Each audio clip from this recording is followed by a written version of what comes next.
Assalamu alaikum. Thank you for writing in with your most important question. I see that you're a Christian woman and you started seeing a Muslim man and you're now married to him. You stated that you did get married to him because he didn't want to feel guilty about talking to you and that you understood the importance of it in Islam and you agreed to it because you thought that you loved him. I'm kind of curious as to how long you guys have been together. You didn't mention that. And how long have you actually been married? By that I mean how long were you talking and how long have you been married? And I ask that because sometimes a lot of Muslim men will get married just so they can talk to a woman and have sex. And in my opinion, that's haram.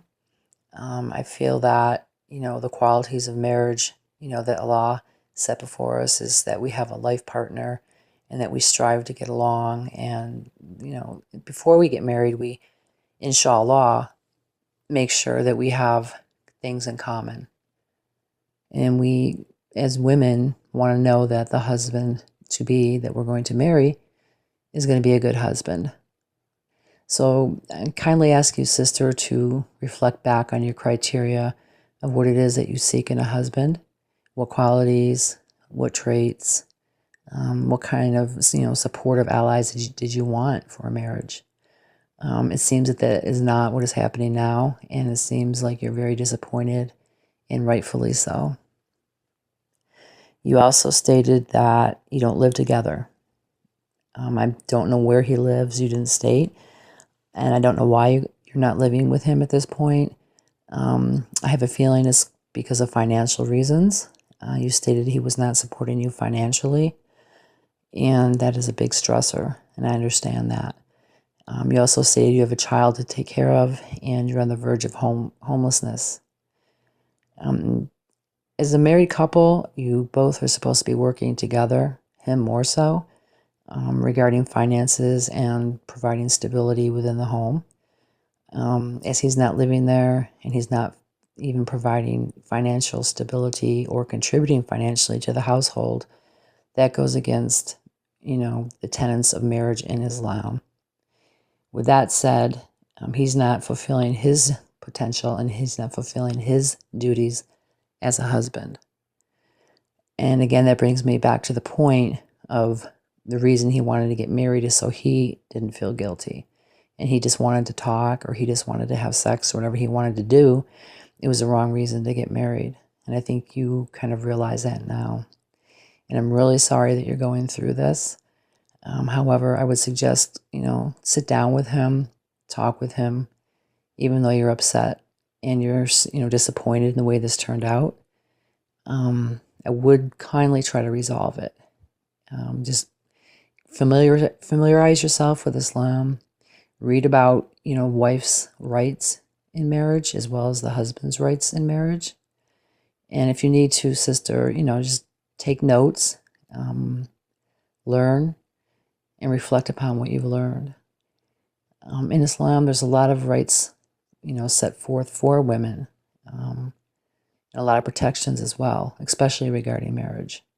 So I would encourage you to do this, and I would encourage you to sit down with him and touch upon each of these points, what marriage is, what your rights are, what his rights are.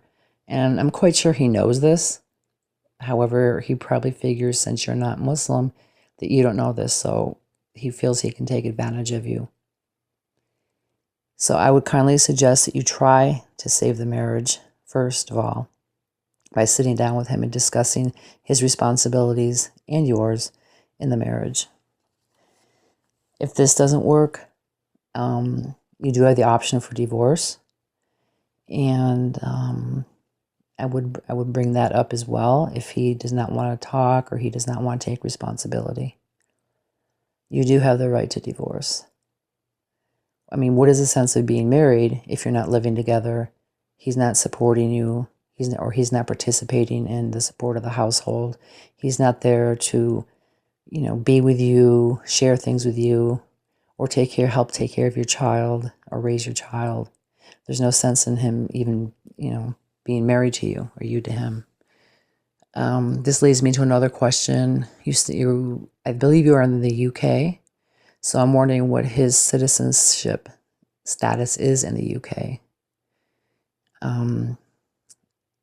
Is he looking for permanent residency? Is he looking for a ticket to be a citizen? I'm not really sure. And Allah forgive me if I'm wrong, but that's another thing to think about, and only you know what his status is.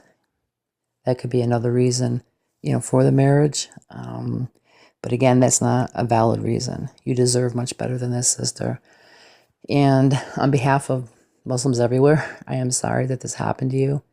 Our Muslim brothers are generally very good brothers, and they take care of their wives.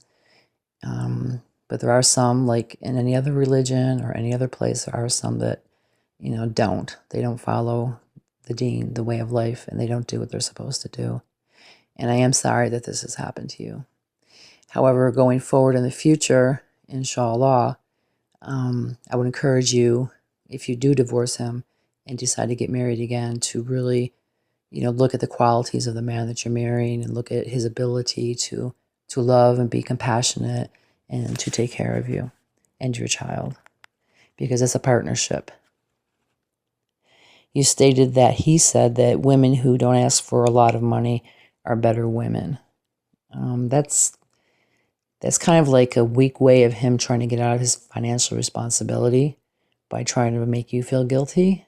And I highly suggest that you don't listen to that. It's just manipulation. And don't be a victim. That's all I have to say. His responsibilities are to support you financially. And you said that he's older and hasn't had a lot of accomplishments. However, in this day and age, and in the UK especially, there's a lot of things he can do. He can learn. He can go to a trade school. He could, take courses. He could, do a lot of things to make his situation financially better. So those are the things to think about too. But in summary, sister, I am sorry this has happened to you, and I know that you're hurt. However, I would sit down with him and discuss, marriage, women's rights and men's rights as man and wife based on the Quran and the Sunnah. Even though you're Christian, these things do still apply in Christianity as well. So I would definitely discuss this with him to try to, save the marriage. And if this doesn't work, sister, your option is, of course, divorce. And divorce is not the end of the world. However, it is a lesson learned, and it is a hope for a better future for both you and your son. You're in our prayers. Assalamu alaikum.